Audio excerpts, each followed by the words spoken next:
ক্ষতিগ্রস্ত হয়েছে। কোন শক্তিতে খুনি রানার বিচার এখনো নিশ্চিতে আমরা আমাদের ফেডারেশনের বিনা পাওনা সহ আজকে 13 বছর চলে খুনি রানার এ পর্যন্ত আমরা কোনো বিচার নিশ্চিত দেখি নাই। আসলে জানি না কোন শক্তির বলে তার বিচার এতদিন হয় নাই। এবং রানা প্লাজার যে জায়গাটা, সেই জায়গাটা আপনারা জানেন এখন পর্যন্ত খালি পড়ে আছে। আমাদের শ্রমিক সংগঠনগুলো জোর দাবি ছিল এই জায়গাটাকে বিল্ডিং বানিয়ে শ্রমিকদের, আহত নিহত শ্রমিকদের পরিবারকে ওইখানে পুনর্বাসন করা।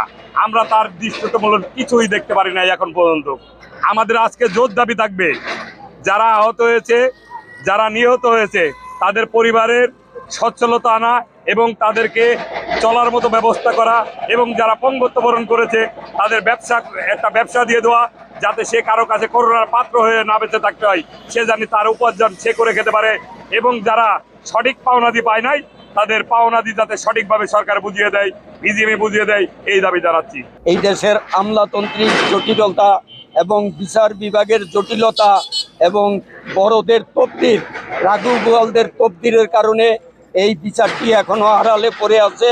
এবং বিভিন্ন তফতিরের কারণে রানা একবার সে জামিনে মুক্ত পেয়েছিল, আবার তার জামিন নামঞ্জুর করছে। এই জন্য আমরা সরকারকে ধন্যবাদ জানাই।